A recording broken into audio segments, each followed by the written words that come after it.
today I'm doing something exciting and fun and something that I've been wanting to do for a while now and just have not been able to pull off, and finally I'm giving it a go here in January. So one of my goals this year is to start a video series on my channel, and I've had this idea floating around in the back of my mind for a little while now, and I just have not been able to make it happen. And so that's what we're doing today. We're doing the first installment in a new series on my channel that I am tentatively calling Readers Also Enjoyed. There's a feature on Goodreads called Readers Also Enjoyed. If you go to any book on Goodreads, there's a little section right to the right of the synopsis of the book that kind of gives a few examples of books that readers also enjoyed. It's not a foolproof system, honestly. That feature on Goodreads tends to recommend newer releases rather than older backlist titles that might have similar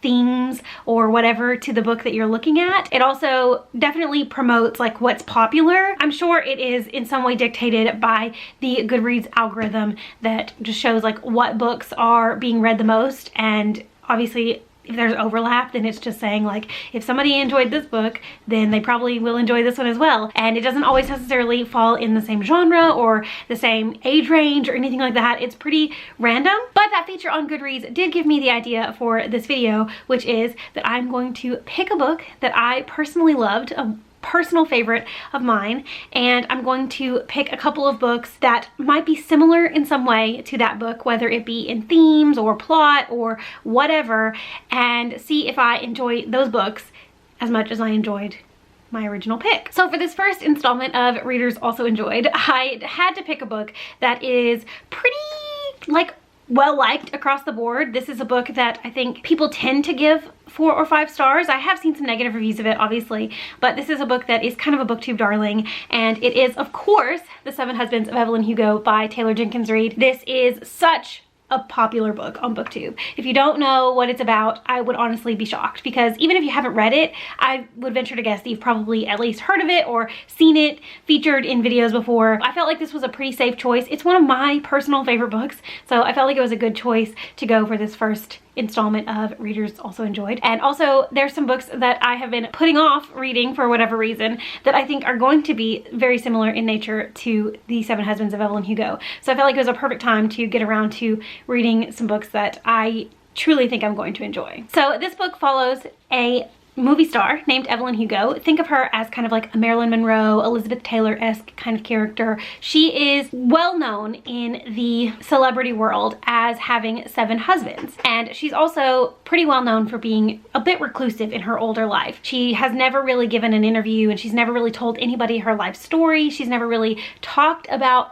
her 7 husbands publicly, but at the beginning of this book, she invites a little-known journalist named Monique to come to her house and gives her the opportunity to write Evelyn's life story. And so this book chronicles Evelyn growing up in New York City when she was young, all the way to when she became famous, and all the way up until her later years. It's a really great book. It has a really fun premise, but it also tackles a lot of harder topics. It's got some really great representation in here, and like I said, it is a pretty commercially appealing book, so I feel like a lot of people have read and enjoyed this. So I wanted to pick some books that were going to be similar in one way or another to Evelyn Hugo, and like I said, it was going to have to be in theme or plot or characters or whatever, and I picked a couple of books that I think are going to be pretty obvious choices for this kind of challenge, and then I have a kind of a wild card pick that I'm not really sure how it's gonna go, but we'll just have to wait and see. Starting off with a book that I have had on my TBR for a while, and I think I've mentioned in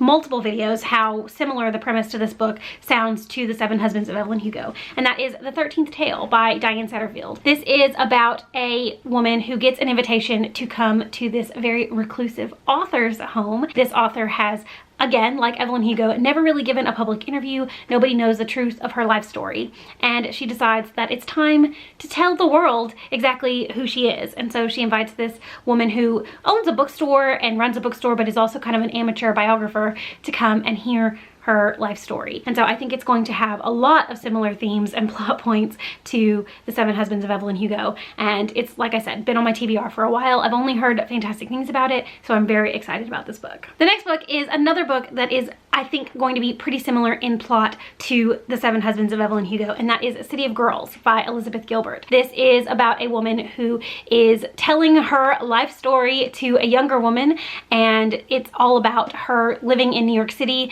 in the 1940s and being involved in this group of showgirls and just kind of like the general day-to-day, I guess, of life in the 40s in New York City, being a showgirl. And I think it's going to be a ton of fun, and like I said, very similar to Evelyn Hugo. And finally, like I said, my last choice is a bit of a wild card. It is completely different from The Seven Husbands of Evelyn Hugo, and that is The Nowhere Girls by Amy Reed. First of all, this is young adult. This is like more of a hard-hitting YA contemporary. This is about a group of girls who are seeking revenge for the sexual assault of one of their classmates. I wasn't really sure what to go with for my third pick, but then I found out that one of the main characters of this book is Latinx, and she's also queer, which Evelyn Hugo is as well. So there is that aspect to it, and I am hoping that I can find some more similarities as I'm reading this book, and hoping that I can find a few more parallels to say that this is a solid recommendation. Bit of an out there pick, not any direct ties to similarities to Evelyn Hugo, but I think there might be some themes and characterizations that could be similar. So I'm excited to get to this one as well. Also, this one's been on my TBR for a while, and I've only heard good things about it, so can't wait. So I'm going to do this kind of vlog style. I'm going to talk about each of the books as I read them, and then I'll come back at the end and do a little recap. Okay, so I decided to start with The 13th Tale by Diane Setterfield for a couple of reasons. First of all, of the three books, this is the one that's been on my TBR the longest. Also, of the three books, this is the one that I'm least excited about right now, and I definitely didn't want to save it until the end, so I figured if it's not going to be last, then it might as well be first. Also, I felt like I definitely needed to start with either this one or City of Girls, and I don't want to read this one last, so I'm gonna read this one first. And by me saying I'm not as excited about reading it, it doesn't mean I'm saying I don't think I'll enjoy it. It's just not one that I'm like, it's jumping off the shelf at me right now, that like is saying, pick me up, it's time to read me. I knew that I wanted to do this video in January, so I knew that I was going to be reading this one in January, so I don't know why I'm not like gung-ho about it. I don't know, I'm just feeling like less excited about it. But I'm hoping that I can get a little ways into it, and that will totally change. This author and this book in particular gets quite a bit of hype on BookTube. It's a pretty well-loved book. I haven't seen a ton of negative reviews for it, so I feel like I am destined to enjoy it. I just need to like get into it. It's actually pretty late in the day already. It's about 10:30, so I'm gonna be going to bed here pretty soon, but I'm waiting on some laundry to finish so I can change it over and put it in the dryer before I go to bed. So I'm going to read this one for probably the next like half hour or so, and hopefully I can get a decent way into it, and I'll have maybe kind of, I don't know, an idea of how I'm going to at least feel about it. All right, so I've now read the first chapter of The 13th Tale, and it definitely has some very similar vibes to Evelyn Hugo as far as how it opens. The main character is a girl who is just kind of living her life, her normal everyday life. She works at a bookstore, and she comes home and she finds a letter written from this reclusive author, Vita Winter, to her saying, basically, every interview, every story I've ever told is not the truth, and I'm finally ready to tell the truth. It's very similar to Evelyn Hugo in that the main character is a journalist who is given the opportunity to interview Evelyn to like get her life story, essentially. I definitely am sensing the same vibes. I looked it up, and this book was written in 2007, and Evelyn Hugo I think came out in 2017. So if one was going to be influenced by the other, it would definitely be Evelyn Hugo being influenced by The 13th Tale. And so far, I can see some of those influences. I guess I should actually look up and see if Taylor Jenkins Reid was influenced by this book in any way, because that's something that I would definitely be interested to know. But I'm about to go to bed. I'm gonna read for a little bit longer tonight, but I'll check in periodically as I'm reading this. Probably not every day, like not after every chapter, but after I read big sections or big things happen, then I will check in, or if there's anything I feel like I need to talk about, then we'll talk about it. Okay, so it's been a couple of days, and I have made a little bit of progress in The 13th Tale. I've read a good little chunk. I'm up to page like 150. I just started part 2.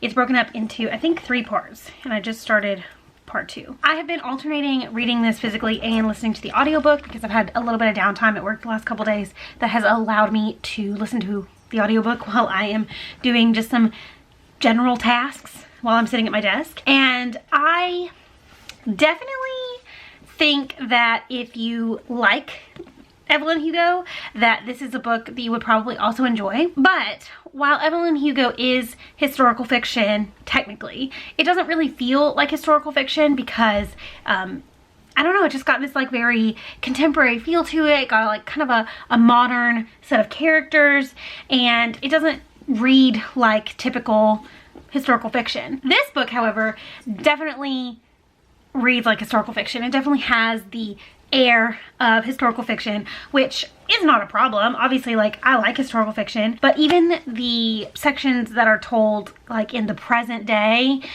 feel like they're not really like our present day. They feel more like historical, but it definitely is compelling. There's definitely like this mystery aspect to it. I would definitely say this is probably more of a mystery. Like, it has more of a mystery feel than the Seven Husbands. This does have more of a mystery feel than the Seven Husbands of Evelyn Hugo. It's just like the atmosphere of the story is very, I don't want to say creepy because it definitely isn't creepy, but it's got this like eeriness to it that you aren't quite sure where the story is going to go. I'm really enjoying it, to be honest. I mean, I'm finding myself wanting to read. It took me probably about 50 pages to really get like invested in the story, and now I do want to know what is going to happen. I don't think that I will love this one like I love Evelyn Hugo, but I definitely at this point can say that if you liked that book, then this is one that you would probably also enjoy. I'm hoping, honestly, I'm kind of hoping to finish it tomorrow, which would be great because I definitely need to move on and do book 3 or book 2 of the of this vlog. Book 3, why did I say book 3? I haven't even started book 2 yet. But yeah, I'm liking this and I'm gonna continue on with it, and hopefully I will continue to like it. That's my little update for now.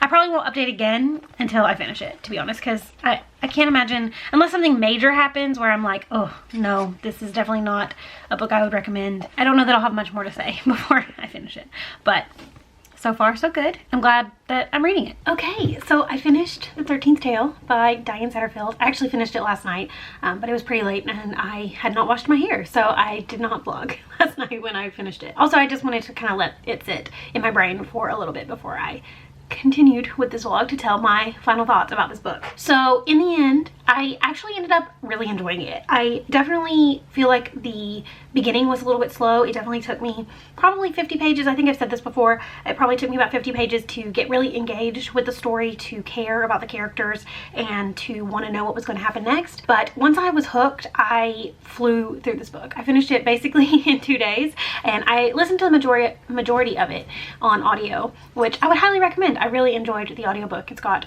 2 narrators for the 2 different perspectives, and super enjoyable audiobook experience. Very atmospheric. It like just captured the feel of the story in a really great way. So obviously this book does have a lot of similarities to The Seven Husbands of Evelyn Hugo. It's about a famous woman who has lived much of her adult and later life in, you know, kind of a reclusive state. She's very mysterious. Nobody really knows her full story. And she invites a young woman who is kind of up and coming in the biographer field to write her life story. She tells her life story to this girl, and it goes from there. So very similar to The Seven Husbands of Evelyn Hugo. But whereas Evelyn Hugo is a romance, essentially, like it is all about, well, first of all, it's all about her 7 husbands, but it's also about the one true love of her life. This book is much more about siblings. It focuses mostly on complex sibling relationships, especially twin relationships. That's a huge theme, a huge focus of this book is relationships between twins. There's no romance in this, really. I mean, there's really no romance in this at all. It's solely about family. It's solely about siblings, and it's about this mystery. It does have a lot of characteristics, a lot of similarities to The Seven Husbands of Evelyn Hugo, but it's also a very different story, and one I enjoyed not quite as much as Evelyn Hugo, but I still really enjoyed it, and for very different reasons. But the point of this video is to say whether or not I think that if you liked The Seven Husbands of Evelyn Hugo that you would also like this book, and I can confidently say that yes, I think that if you like Evelyn Hugo that you will like The 13th Tale. While they are very different stories, they have very different tones, very different feels, just the atmosphere of each of the stories is different. At the end of the day, they boil down to very similar themes and very similar plot structure. So if that is something that you are interested in, if you want to read something that's similar to Evelyn Hugo without being a carbon copy of that story, then The 13th Tale is one that I would highly recommend reading. And also, like I said, the audiobook, fantastic. So now I am going to move on to book number 2 for this experiment. I am already about 30 pages into The Nowhere Girls by Amy Reed, which, as previously stated, is kind of the wild card pick of this little experiment. This is definitely the most different book from Evelyn Hugo. It's YA, obviously Evelyn Hugo is adult. It is contemporary, obviously Evelyn Hugo is more historical fiction. It has very different themes, very different plot, but as I'm reading, I am noticing some things that are making it more similar to Evelyn Hugo than I originally thought. So obviously one of the main characters in this book is a Latinx queer girl, and that is Evelyn Hugo. So that similarity is already there. I already knew about that, but where Evelyn Hugo is told from a first-person perspective, this is told in kind of like an omniscient third-person perspective. And so while it's not exactly the same, the omniscient narrator kind of does have similarities to that storytelling quality of Evelyn Hugo, which is not something that I expected. I didn't know that going into it, that it was going to have that narrative style. I have read, well, the first chapter is kind of jumping between a bunch of different perspectives, and then each chapter after that is told from the perspective of one of the main 3 characters. So far I've read one chapter from each of the main girls' perspective, so I have a little bit of a feel for each character. I obviously don't have enough of a feel for the story yet to have like a comprehensive thought about how the book is going to go, but so far I am definitely intrigued by each of the characters, and I am definitely interested to see how the story is going to play out. I'm going to continue on with this, but I really think it's going to be a quick read. I read the first 30 pages in like 20 minutes, so I think that I could definitely knock this one out either today or tomorrow. I'll probably check in maybe about the halfway point as I'm going, like I did with The 13th Tale. I do want to try to check in periodically just to see where I'm at with the book, and also where I'm at with this experiment, like how it's shaping up to feel like Evelyn Hugo. Hopefully I'll continue to enjoy it, but like I said, I'm not far enough in yet to definitively say I'm gonna enjoy this book. Hello, not the most flattering angle. It's actually pretty late. It's already 10:30 and I'm gonna be going to bed here pretty soon, but I just wanted to give a quick update. So I've been reading The Nowhere Girls by Amy Reed.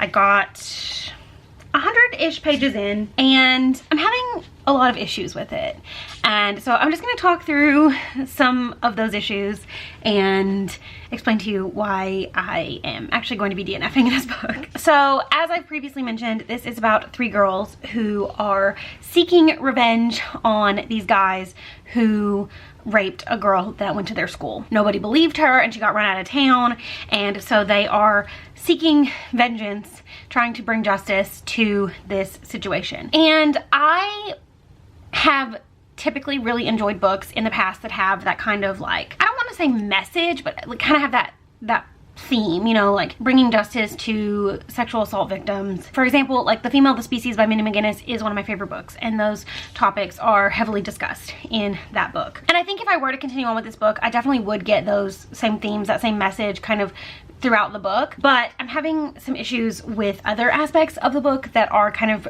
preventing me from wanting to continue on with it. So there's 3 main characters, and they all have some kind of like diverse quality to them. One of the girls is described as chubby, another girl is Latinx, specifically she's Mexican, and she is queer, and then the third girl has autism spectrum disorder, which in the book is referred to as Asperger's. I didn't realize until I did a little bit of research that that term is actually outdated. Obviously, like, the book came out before that was a thing, so I'm not faulting the book for using the term Asperger's. I definitely want to make it clear that I am not an Own Voices reviewer of this book. I'm not Latinx. I do not have autism spectrum disorder, but neither is the author. I did quite a bit of research, and she's white, and as far as I can tell from everything that I've looked up, she does not have autism spectrum disorder either.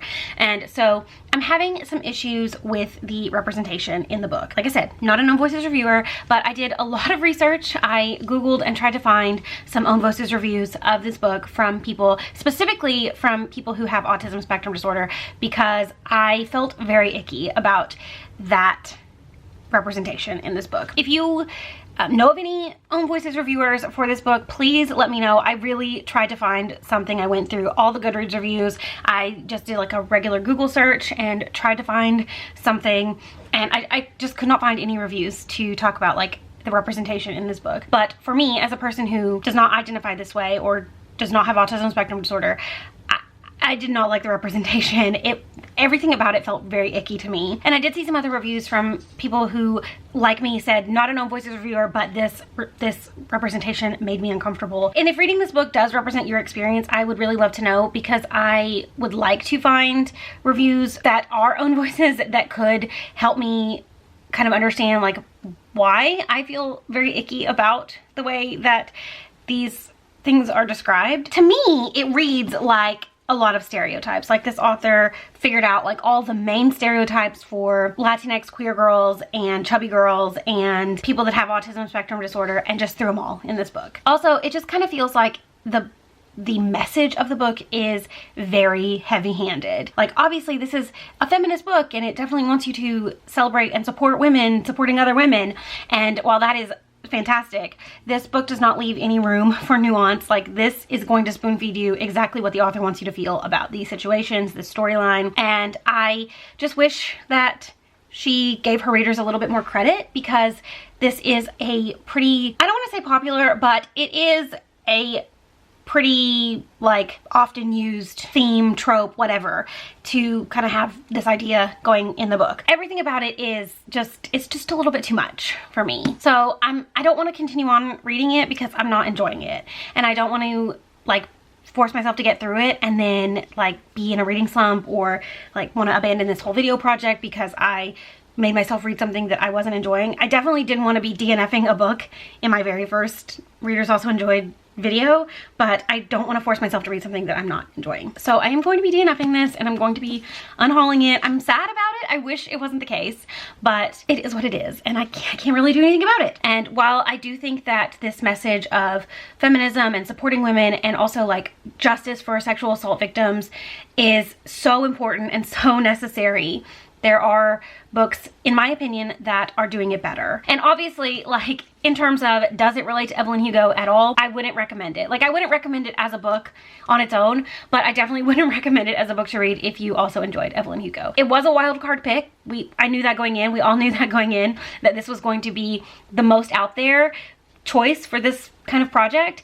And while I was hoping that the outcome would be different, I'm not like super surprised. It is what it is. I can't really do anything about it, so I'm gonna put this one down and move on to book number 3, which I am vastly more excited about. This is City of Girls by Elizabeth Gilbert. This is one of the books that's on my 2021 TBR, and it's also a book that I just have been wanting to read for the longest time, and I've only seen positive reviews for, and I cannot wait to get to it. I think it's going to be so much fun, so fantastic. It's a pretty chunky book, but I honestly think I can get through it quickly. I read the first little bit earlier this evening, and it seems like it's gonna read like a really easy book. I think it's gonna be a quick read. I'm actually off work tomorrow. It's Martin Luther King Day. I'm gonna read tonight, and then maybe I can knock this book out tomorrow and I can get this video up Tuesday or Wednesday, because that would be so great. Like, I wasn't anticipating posting it till next weekend, but maybe I can get it up in the middle of this week. That would be so great. At the very beginning of the book, I'll just like, it's like a little prologue, and I'll just read a snippet of it. So this woman gets a letter from the daughter of a man that she knew in like the 40s, and she says, "Vivian," Angela wrote, "given that my mother has passed away, I wonder if you might now feel comfortable telling me what you were to my father. Well then, what was I to her father?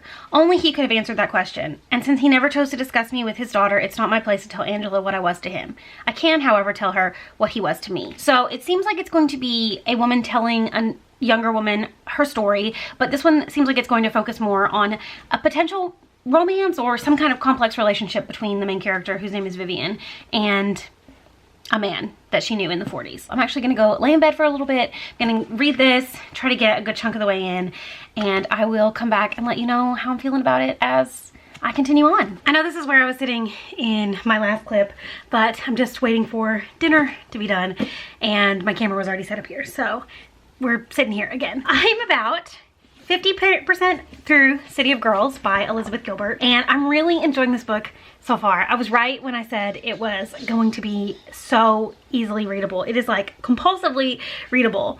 Also, this is so similar to The Seven Husbands of Evelyn Hugo. Not in like the strictest sense, but it definitely has a very similar feel. So this is following a girl who is living in New York City in the 1940s, and she is kind of in this like show girl group.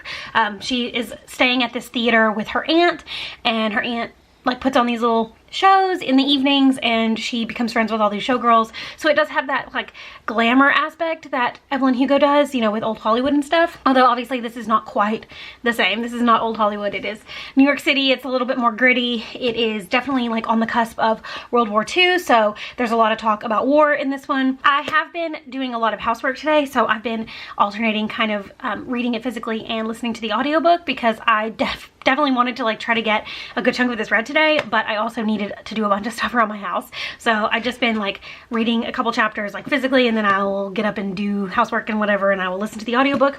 And the audiobook is fantastic. I'm really enjoying the audiobook. The narrator is doing a good job of capturing the voice of the story, which I think I said about The 13th Tale as well. So, you know, solid audiobook choices. I also listened to The Seven Husbands of Evelyn Hugo as an audiobook the first time I read it, so very similar experiences there. This one does have a bit of a mystery element, because the person telling the story, Vivian, she's writing a letter to the daughter of a man she knew during the 40s or during some time in her life, and we don't quite know who he is yet. I don't believe his character has been introduced, but I could be wrong. But it's not the same as like sitting down and telling someone the story. Like, she's writing, this book is written kind of as a letter from Vivian to this girl. And so there's that kind of interesting aspect. She definitely is speaking to someone. Like, it's got that storytelling quality, which is great. And the book is just a lot of fun. Like, it's got some really great imagery. I feel like I'm in the 1940s in this playhouse, and I definitely am really engrossed in this girl's story. You know, like I said, about 50% of the way through so far. And so far, the book has taken place basically over the course of one summer, and I kind of feel like we're gonna start moving away from that. Like, it kind of has that feeling that something big is about to happen and the story is going to get even bigger. So I'm interested to see how that plays out. And like I said, what's happened so far in the book takes place right before the United States gets into World War II. So I feel like the next section of the book is going to focus a little bit more on the war, maybe not like solely focused on the war, but it's going to play a bigger role. I might be wrong, I could be wrong, but I'm interested to see that viewpoint as well. I was really hoping I could finish it today, but I don't think I'm going to be able to. It's already 7:30, we're about to eat dinner, and then I'm gonna try to go to bed at a relatively decent time tonight, since I do have to go back to work tomorrow, and I've just had like a 3-day weekend where I've severely screwed up my sleep schedule. So I'm going to attempt to like start remedying that by going to bed at a decent time. But I'm gonna read some more tonight. I'm gonna try to get a little further in, and I definitely think I'm gonna be able to finish this tomorrow. Hello. The lighting isn't super great because I just got home from work. It's like almost 6 o'clock, and I wanted to film a clip somewhere other than in my office on my couch in there. So instead I'm on my couch in my living room, and the lighting in here is really bad. But I wanted to let you know that I finished City of Girls by Elizabeth Gilbert. This was such a fun read. It has a lot of the same elements of Evelyn Hugo, a lot of the same qualities, a lot of the same characters, to be honest. Not like people, obviously, but a lot of the same like tropes of characters. The main character of this one is a woman named Vivian. She is telling her story to a younger woman, just like Evelyn Hugo.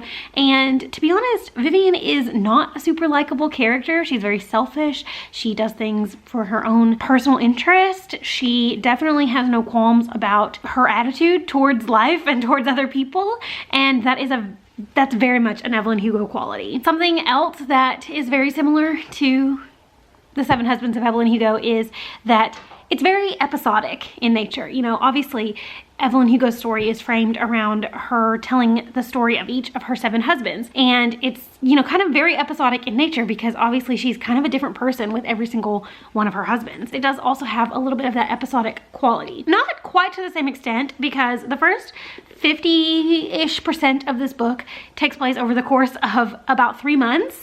And then the second half of the book takes place over the course of like 20 years, pretty much. And then at the very end, you kind of get like a little bit of a jump forward, even further into the like 2000s. So while the majority of the book does take place in like 1940, 1941, around that time period, it does kind of move forward in history just a little bit. I just thought it was a ton of fun. I don't think I liked it quite as much as The 7 Husbands of Evelyn Hugo, but I think that this is such a solid recommendation for if you liked that book, then you will like this one. It hits a lot of the same beats. It has a lot of the same tropes, characteristics, like I already said, and it's just as much fun. Like I really enjoyed my reading experience of this book. It was great. This is definitely like the most solid recommendation I could give for if you liked that, you'll like this kind of situation, because it's the same. I mean, it's not the same, but it's the same. Okay, so I have now finished all 3 of my books for this challenge, and I just wanted to do kind of like a little follow-up recap, just talk about my thought process, my feelings as this video project went on, and also talk about the books, you know, give kind of like a final thought on each of these books. So I started off reading The 13th Tale by Diane Setterfield, which I was excited to read, but I was less excited than for the other books. So I went into this one with some curbed expectations, and I ended up being so pleasantly surprised by this. This one's definitely got a lot of similar aspects to Evelyn Hugo, but this one is much more mysterious. There's definitely a mystery at the core of this story rather than a romance, which I also really appreciated. I wasn't anticipating, but I really enjoyed it. I think that this is absolutely a solid recommendation if you liked Evelyn Hugo. I don't see any reason why you wouldn't also like The 13th Tale. It's got a little bit more of a gothic feel. It's definitely, like I said, more of a mystery, and it's got a little bit more of a historical fiction vibe to it, but such a solid read. Cannot recommend it enough. I'm so excited to read more Diane Setterfield in the future, and I'm really, really glad that I finally got around to reading this book because it's been sitting on my shelf unread for years, and now I love it. Next up, unfortunately, I did DNF The Nowhere Girls by Amy Reed. This just did not end up being what I wanted it to be. It was full of a lot of stereotypes for representation that I did not think was done very well, and it also just was, I don't know, it was just really dramatic, and I was just not enjoying the reading experience. I didn't particularly love the writing style, and although it has excellent reviews on Goodreads, I personally just did not jive with the story, and so I ended up putting it down. This is just not a book that I enjoyed, and it's a book that I'm definitely going to unhaul, and unfortunately not a solid recommendation for if you liked Evelyn Hugo. Would you also like this? I don't think that's true, and I would not recommend picking it up. And finally, I finished off the video with City of Girls by Elizabeth Gilbert, which is the most Evelyn Hugo type book that I could possibly imagine. This was even more like Evelyn Hugo than I anticipated, and I definitely think that if you read and loved Evelyn Hugo, that you should read City of Girls, because I think you would also really enjoy it. It was the most fun reading experience of all these books. It's a little bit more gritty than Evelyn Hugo, but it is such a glamorous tale, and it's got a super dynamic cast of characters that I really enjoyed reading about, and I am really glad that I read this. This is the book that you should read next if you want something that's very similar to Evelyn Hugo, because I think this would definitely satisfy that. So this ended up being a super fun experience. I'm really glad that I finally got around to doing this. I'm so excited to do it again in the future. I have a couple of ideas for what book I should do next, but if you have any suggestions or if there's anything specific that you would like to see, please let me know down in the comments. Also, let me know if you've read any of the books that I mentioned in this video, and let me know what you thought about them. Do you think that these books are similar to The 7 Husbands of Evelyn Hugo? Do you think that there are other books out there that I should definitely give a go now that I have read some books that I think I would like? I am always looking for more recommendations, and especially because this type of story is something that I really love, I would love more recommendations like it. So if you have any, please let me know. Thank you so much for watching. I hope you enjoyed this video. I'm so happy if you stuck with me all the way through, and I will see you again very soon. Bye.